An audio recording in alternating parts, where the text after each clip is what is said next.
Let's start it off right here in D.C., where the Washington Nationals have reportedly agreed to trade two-time All-Star, reigning home run derby champ, and king of your heart and mine, Juan Soto, to the San Diego Padres. Why can't we have nice things? Why can't we have nice things ever? You remember 2019 when the Nats had Max Scherzer, Trey Turner, and Soto. Don't forget about Anthony Rendon. And that was after they let Bryce Harper go. We won a World Series title that year, which feels like forever ago. Now, I know the Lerner family is selling the team, but y'all had to get rid of everybody. I mean, everybody. They must want the new owners to have a $12 payroll when they take over. The Nationals are gaining 5 prospects out of the deal, but not a single one of them is named Juan Soto. They also traded first baseman Josh Bell, but, I mean, he was probably leaving anyway in free agency. Because who wants to play for this team with no Juan Soto on it? By the way, this is the first time a player aged 23 or younger has ever been traded midseason in the year he was an All-Star, as well as the first time a player has ever made multiple All-Star teams and changed teams before turning 24. But you know what? They've only been playing Major League Baseball for like 1,000 years. The Nationals might be taking a historic L here. We are going to miss you, Juan. And I want to thank you for playing such a big part in bringing the Nationals their first ever World Series win. And probably their last for a long, long time. The Padres, I can't believe you let the Padres sun you.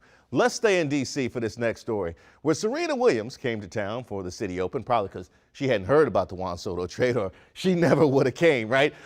She actually has been making the most of her time in the city and enjoyed her tourist experience. In fact, City Open chairman Mark Ein took a photo with Serena at the National Mall and captioned it, "Always love showing the tourists around my town." Mark, you just won social media, my friend. That is a great picture. And not to be outdone, Princess Against Education posted a still from Serena Williams' Instagram story showing her riding around Georgetown on a scooter with the caption, "Serena girl, please don't fall. Serena Williams, the tourist."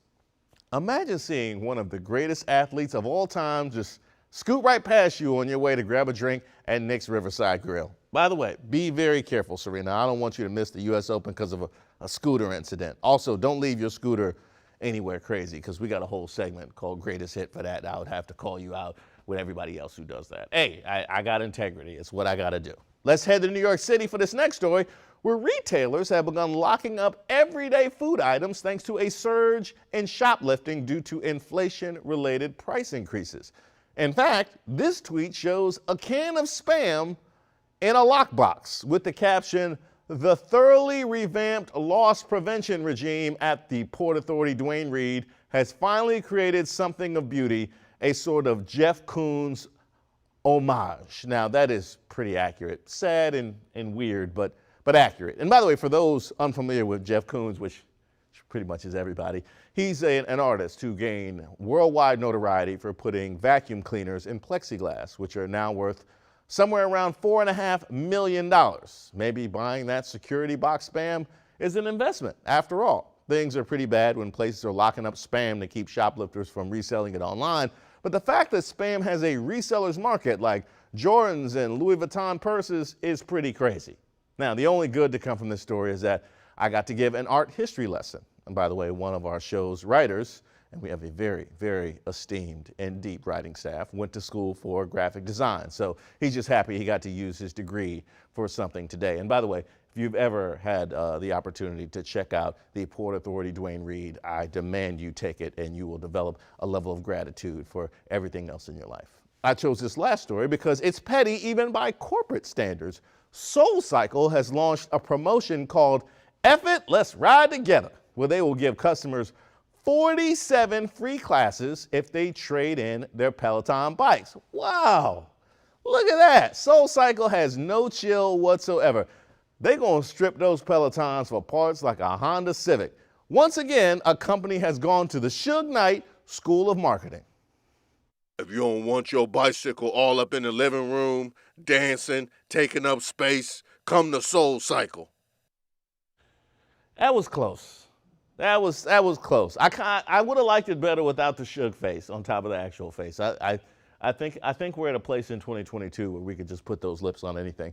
By the way, SoulCycle is coming for Peloton's customers and its tech. They even named the program something that goes hard in the paint. I had to ask our producers if we were actually able to show the promotion on TV. I'm just saying, some of y'all send us letters. My favorite story, you know how it's got to be Petty SoulCycle. They are doing to Peloton what the Padres did to the Nationals.